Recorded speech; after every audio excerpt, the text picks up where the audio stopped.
Ancient story.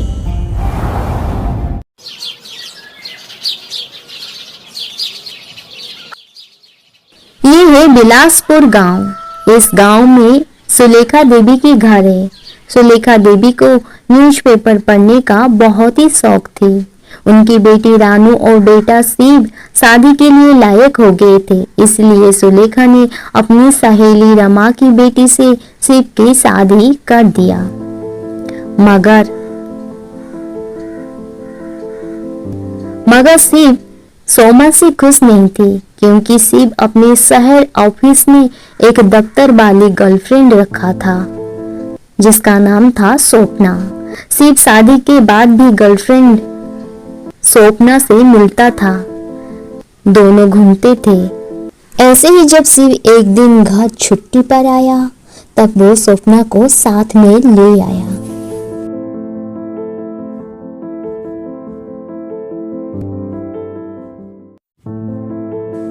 अरे शिव बेटा, तू बिना बताए आ गया। मगर ये कौन है शिव? माँ, ये मेरी ऑफिस की दोस्त छुट्टी पर घर आने की बोल रहा था, तो मैंने ले आया। अच्छा, दोस्त है। हाँ ठीक है, तुम दोनों अंदर जाओ।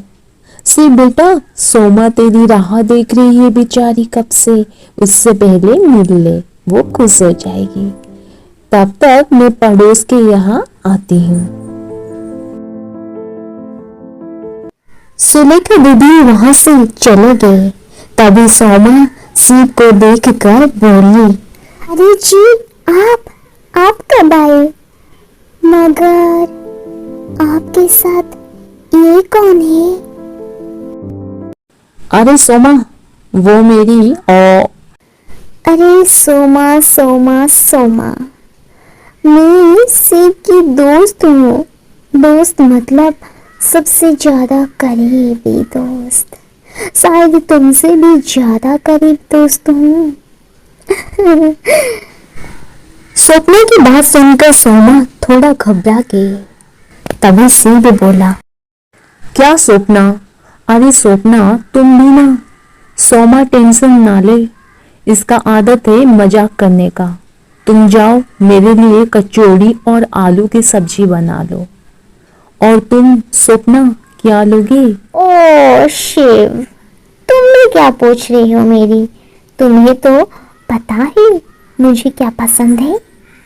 चलो, तुम्हारी इस गांव वाली पत्नी को आती ही भी या नहीं बिरयानी बनाना?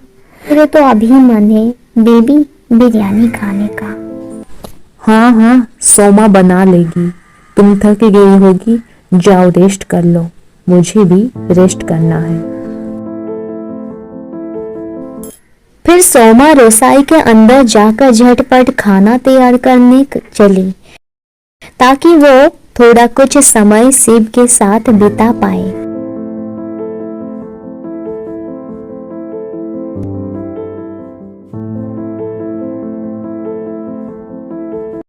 जब सोमा रूम के पास आई तो वो देखकर हैरान हो गई।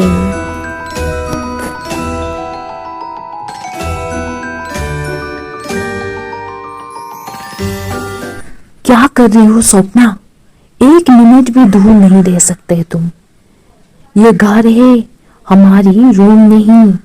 और ये भी सोमा की रूम है। अब आ जाएगी तो मुसीबत हो जाएगी।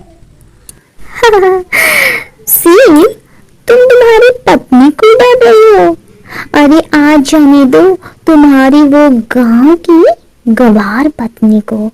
थोड़ा हमें भी देखकर वो तो जले सही, और उसको पता चले हम दोनों के बीच में क्या है। ये सब देखकर सोमा रोते हुए बाहर चली गई।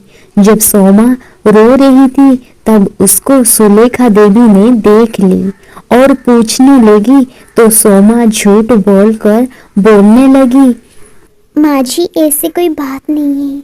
शिव जी इतने दिनों के बाद आए हैं, तो उनको देखकर ये खुशी के आंसू बाहर आ गए। मेरे रसोई में कुछ काम है, मैं अभी आती हूँ। मगर सुलेखा देवी को शक हो गया। एक दिन जब वो शिव के रूम से स्वप्ना को निकलते हुए देख ली, तब सुलेखा देवी बोली, रुको स्वप्ना, यहाँ इस समय मैं वो आंटी जी, मेरी सर में दर्द हो रहा था तो मैं शिव के पास आई थी। शिव से क्या स्वप्ना, घर में सोमा भी है, मैं भी हूँ, हमें बोल देती। अगली बार सोमा से पूछकर इस रूम में आना, ठीक है? अभी जाओ तुम। स्वप्ना को जब ऐसे बोल रहे थे तब शिव गुस्से में आकर बोला,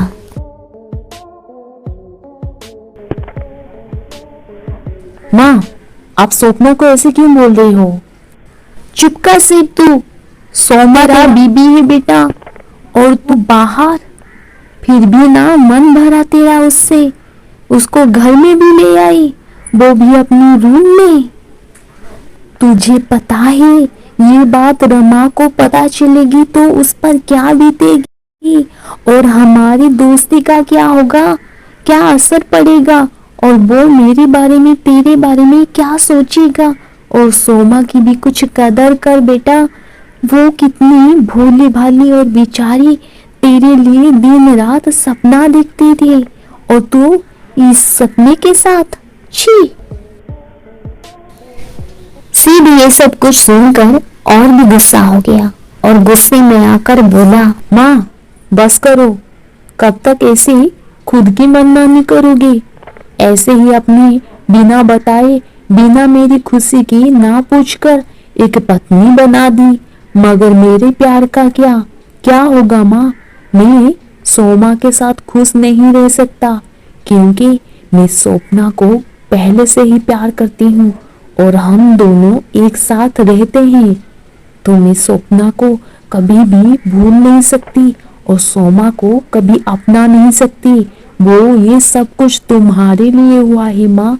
आपको मेरी खुशी के बारे में पहले पूछ लेना चाहिए था, ना कि ऐसे खुद की मनमानी कर ऐसे किसी को मेरे गले का फंदा बनाने की जरूरत क्या थी माँ? शिव ऐसे क्या बोल रहा है? मैं तेरा माँ हूँ। तेरा भलाई और खराबी क्या है मुझे पता है। तेरी जिंदगी में क्या होगा क्या नहीं होगा ये मुझे ही निर्णय करना है। तू माँ बस करो, मैं आपसे ज्यादा बहस करने नहीं चाहती हूँ। मैं बस इतना बोलना चाहता हूँ, मैं सोमा के साथ नहीं रह सकता खुश। उसके साथ मैं घर नहीं बसा सकता माँ, क्योंकि इसके लिए मेरे दिल में प्यार नहीं है। मुझे सौंपना चाहिए, और अगर आपको ये पसंद नहीं है तो मुझे ये घर छोड़ना क्यों पड़े, मगर मैं स्वप्ना को नहीं छोड़ सकता और ना ही सोमा को अपना सकता हूँ। जब माँ बेटे के अंदर ऐसे बहस हो रहा था, सोमा ये सारी बात सुन ली और वो स्वप्ना के पास चली गई।